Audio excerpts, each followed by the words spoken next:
Unwrapping the Connecticut Arts Standards, Linking the Standards to Practice, Webinar 2.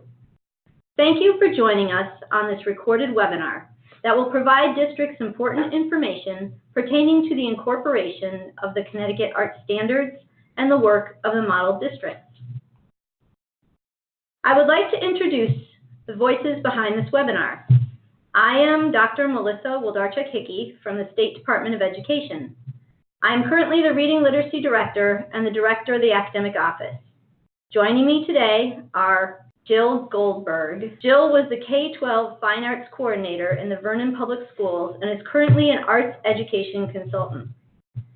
Angela Griffin is the K-12 Director of Music and Performing Arts in the Simsbury Public Schools, and Cindy Parsons is the K-12 Director of Visual Art from the Glastonbury Public Schools. Jill and Angela led the Model District project work. The Glastonbury School District was one of the school districts that created and developed the largest volume and sequence of curricular work as participants in the Model District project. In this webinar series, we will be sharing the work of the model districts.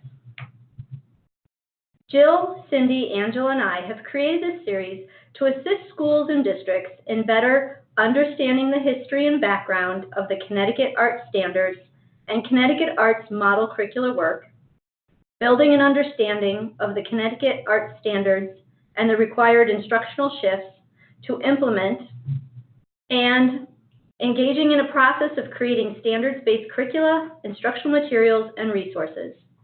This is webinar number 2 of 3. The intent of these 3 webinars is to provide a dynamic learning experience. We have deliberately incorporated breaks into these webinars so that as participants are engaging in the learning, the webinar will be paused for participants to complete meaningful activities. Therefore, individuals leading this work should prepare accordingly by analyzing materials and timing the webinars based on the needs of the participants. Please note that each activity will take about 15 to 30 minutes to complete. All materials can be found on the dedicated Connecticut State Department of Education Arts page. Webinar 1 introduced you to the history and background of the Connecticut Arts Standards. Participants engaged in the standards to assist in building an understanding of the standards and the required instructional shifts to implement. And you gained an understanding of the Model District Initiative and the process for developing and writing arts curricula. This webinar will lead you to initiating the development of an instructional unit. As a result of webinar 2, you will familiarize yourself with the new Connecticut Arts Standards and their implications for instructional shifts and change. Following the model district process, identify the unit to be developed and writing a brief description. Select the standards that will specifically address and drive the unit, rather than trying to find standards that fit the unit. Begin to develop a model instructional unit using Connecticut Arts Standards Model District templates. You can find the instructional unit template from which you will work on the Connecticut State Department of Education Connecticut Arts and Standards templates for Arts Model District curriculum. On this slide, you will see that the Connecticut Arts Standards Model District templates is underlined, meaning by clicking on these words, you will be directed to the templates. As a review for webinar 1, the model districts engaged in a 3-step process. And as mentioned earlier, all of the components included in this process are included in district curriculum development in some form or another. The process began with districts establishing benchmarked grade levels from which to work for grades 2, 5, 8, and each level of high school proficiency. Each of the 6 districts committed to varying levels of work based on their application and staff participation in the process. We will be sharing their work, which can be found on the Connecticut State Department of Education website throughout this webinar and webinar 3 to follow. Next, To begin step 1 of the process, each benchmark level started the development of a standards-based instructional unit. Let's define how we are referring to a unit here. A unit here has a defined outcome expectation with a sequence of instructional learning activities. These learning activities will lead students to attaining established learning objectives in order to meet the outcome. The unit template is based on a UBD, or Understanding by Design model or protocol, where first, learning goals are set. In this case, it will be the standards. Specific unit learning objectives are established to align with the standards. The summative assessment with rubrics is then designed to measure how and to what level students attain the objectives, and then, through backwards design, build the instructional learning activities, and resources around that.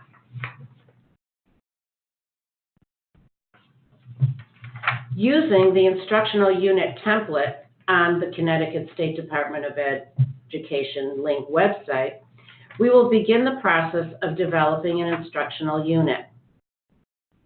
Please use the CAST Model District Instructional Unit template to follow the process. Any work completed in this document can easily be transferred to other district templates if necessary. The important component here is understanding the process. The components in this template will be reflective in most any other district curricular documents. The following are the 4 steps that you will complete today. First, select the grade level and course content to be written or revised. Second, select a unit or lesson which has been successful in increasing student learning and outcomes. Third, write a brief description of the unit. And fourth, select the appropriate grade level specific content-based performance standards that drive and align with this unit. Please refer to the Model District Unit template. These are the sections of the template that you will be led through to complete it in today's webinar. You will start with a unit title, the subject of art or music, and then the grade level or course name if it is a secondary level unit. While initiating the unit you have selected, please reflect on the important factors of what you are already doing, and then identify what may be missing with your understanding of the instructional shifts connected to the new standards. Be specific and really describe what student learning is expected to take place. You can refer to the glossary on the Connecticut Department of Education website to see examples from model districts. The description should describe in a few sentences what the unit and instruction would look like in the classroom. This is an overview of the work to be done rather than a detailed instructional plan or lesson plan. Please identify the standards that will drive the unit, not just all the standards that fit the unit. It is important that at least 2 of the artistic processes are addressed within your unit plan, although in order for students to be able to truly engage in the processes and understand their relationship, not all 4 processes should be included. Click on the first link to the National Arts Standards to find the standards in all 5 arts disciplines: visual art, music, theater, dance, and media arts. This site allows you to research by discipline and can be sorted by grade level performance standards. An alternative format of the music standards can be found by clicking on the NAFME link. This is an example of a visual art unit for grade 2, which was written as part of the CAST Model District Unit project. This is the template used by the unit developers and can be found on the Connecticut State Department of Education website. As noted in the description of the unit, these students will be expected to respond to works of art and create their own, using the element of value to effectively show changes in the landscape. The grade level performance standards that will be addressed in this unit include 2 within the creating process and 1 within the connecting process.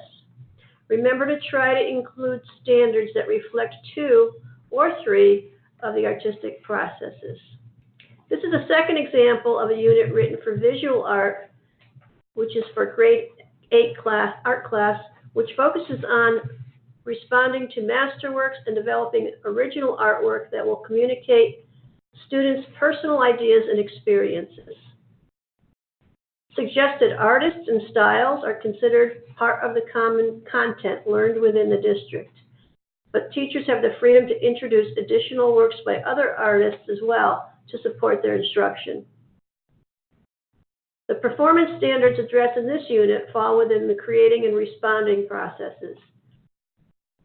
The first creating standard listed, visual art creating 1.1.8a, will focus on the planning part of the student's work, including documenting through sketches, journaling, or other forms of planning.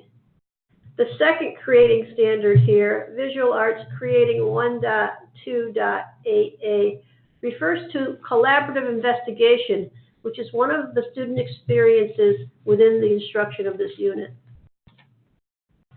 The responding standard used in this unit could be part of either a summative or a formative assessment, a reflective response, or accomplished through ongoing dialogue. This unit was developed collaboratively by 2 general music teachers from the Glastonbury Public School District. The teachers focused on developing rhythmic compositions connected to the Glastonbury Grade 2 music curriculum.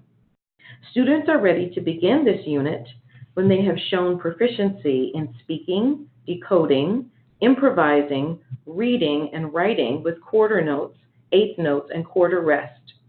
Students are practicing half notes and will demonstrate proficiency in the composition and performance of this unit. Prior to this unit, the job of a composer was defined, and lessons consistently integrated composer spotlights. Students studied selections of programmed music through listening maps, movement, play-alongs, and choreography. Suggested selections included Tchaikovsky, Nutcracker Ballet, Mozart, The Magic Flute, Handel, Surprise Symphony, Beethoven, Symphony No. 7, Movement 2. Thank you to districts. Without you, this work would not have happened. We will continue to share more of their work through our webinar series. Please find all of the documents created by Connecticut Model Districts in the Connecticut Arts Standards Model District Curriculum documents. You can access this publication by clicking on the embedded link on this slide. Review and update. You spent a lot of time getting more familiar and gaining a greater understanding of the new standards and their implications for change. You identified the unit to be developed and wrote a brief description. You identified the standards that will drive your unit specifically addressed, as opposed to trying to find standards that just fit the unit. You have been shown examples of this work with model districts. You can find more examples of model districts' instructional units and each component on the Connecticut State Department of Education website. We will be sharing more examples in Webinar 3 as we continue to lead you through the development of a standards-based instructional unit. This summer, the Connecticut Arts Institute will be offered once again. This is a wonderful opportunity for arts educators, administrators, and others to work on district and classroom curriculum, instruction, and assessment as best fits their individual needs, and/or to continue work that was begun from this webinar series. Additionally, participants can receive feedback from the work they began. Please find preliminary information on this summer Connecticut Arts Institute. More information and registration will be made available as the school year approaches the spring. Thank you. Thank you for joining us in this learning experience. Watch for Webinar 3 in which we will continue to lead you through the development of a standards-based instructional unit. If you have any questions, do not hesitate to contact me at melissa.hickey@ct.gov.